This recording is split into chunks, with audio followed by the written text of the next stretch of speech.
Yes, Kenya. Tamu sana, yes.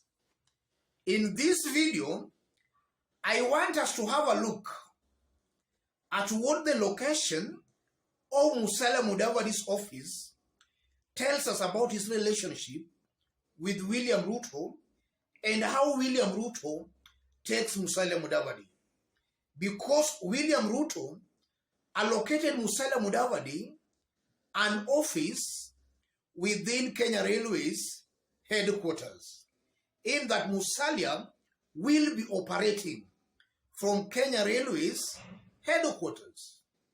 And Kenyans have been really talking about that, in that it's seen that the area is too noisy for a top government official in the make of the third in command. In this video, I want us to dissect that issue to see the games being played here.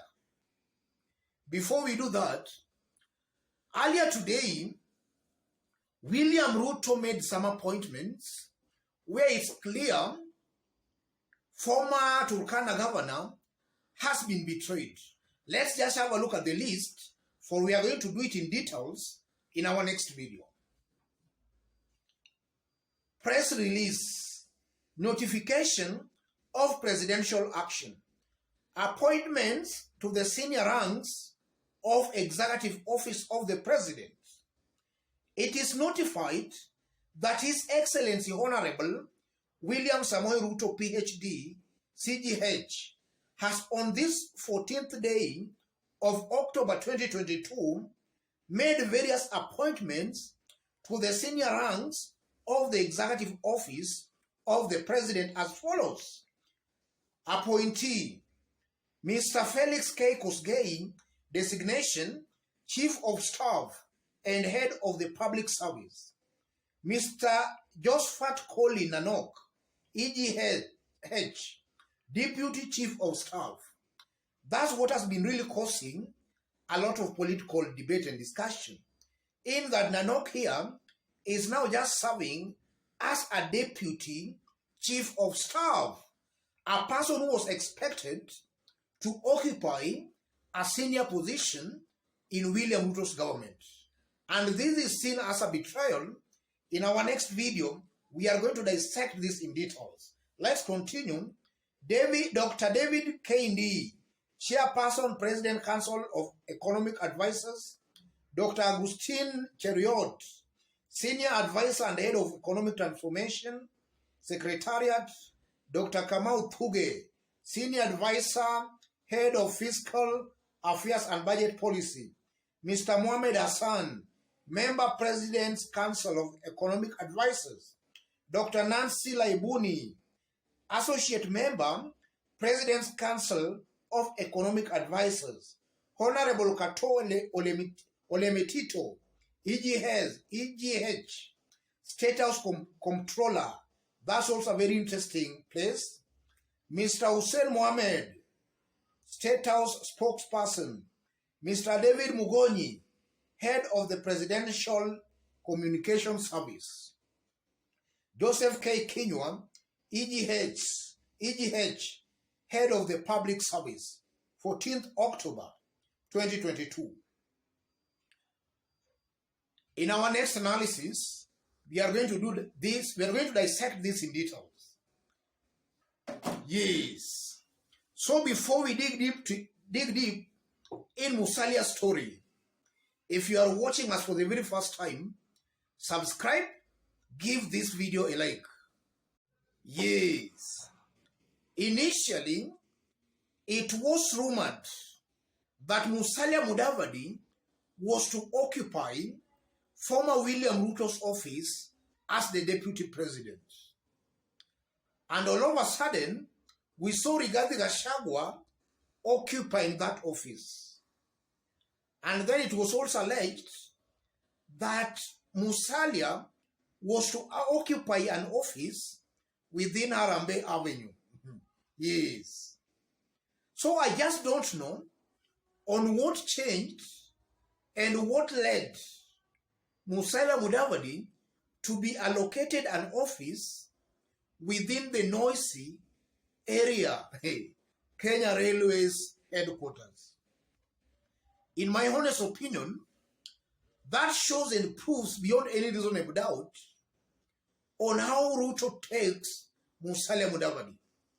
And I'm saying that because also, if you look at the roles that have been assigned to Musalia Mudavadi, if you look at them keenly, Musalia Mudavadi has completely no role in William Ruto's government. In that Musalia is going to help the president and to help the deputy president in discharging their mandate. I consider those roles, if you look at them pretty well, that Musalia has no role in this government. That's a position that was just created to make sure Musalia Mudavadi earns a salary and to cheat Musalia supporters that now is a senior person in William Ruto's government. And William Ruto has been playing that politics very smartly by even telling Kenyans that now Musalia is the third in command. I believe those are just political games by William Samoei Ruto. Musalia Mudavadi has no role in William Ruto's government. And I personally believe again that Musalia Mudavadi will not make any changes or any significant contribution in this government. Even Musalia to meet William Ruto itself will be a very big challenge. That's my honest opinion. These are political gimmicks meant to hoodwink unsuspecting Musalia Mudavadi supporters. And if you look at it again from another angle, it's almost certain and very clear that the real power in William Ruto's government, according to that appointments, that kitchen appointment we have seen, it's clear where the real power now actually lies. It's within that office of the president, where we have the state comptroller, and now we have the chief of staff, Dr. Koskei. There is now where power actually lies. And Musalia is just being taken for a ride. And that also just means that William Ruto's political game plan and succession, he is not taking Musalia Mudavadi seriously in his succession matrix. William Ruto is just playing the usual politics of lies and propaganda.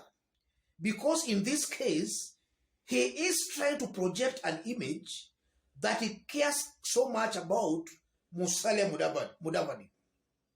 While the end game of this, or rather the game plan here, is to cheat the Mulembe nation that now Musalia, their son, is in government, the third in command.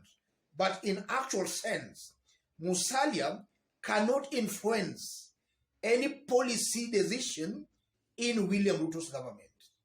And I'm saying that again because just some few days ago, Ndindi Nyoro even though insinuated that himself or even Rigathi Gachagua cannot see William Ruto without the approval of Farouk Kibet. So it can just tell you that if Ndindi Nyoro or even Rigathi Gachagua, let's say Rigathi Gachagua, who is the second in command, cannot see William Ruto, what about Musalia Mudavadi? Yes, what about Musalia Mudavadi? In my honest opinion, the location of that office alone shows William Ruto has a very low opinion of Musalia Mudavadi. He does not take Musalia Mudavadi seriously. Let me stop it there, ladies and gentlemen. But just as I did indicate when we were starting, if you are watching us for the very first time, subscribe, give this video a like. And to our fans and subscribers here, I'm very much humbled, very grateful for the kind of support you are giving me here. God bless you, God bless Kenya. Any person who wants to have a chat discussion with me or even to support this channel, I've pinned my number on the comment section. Contact me through the number. Let's meet in our next analysis.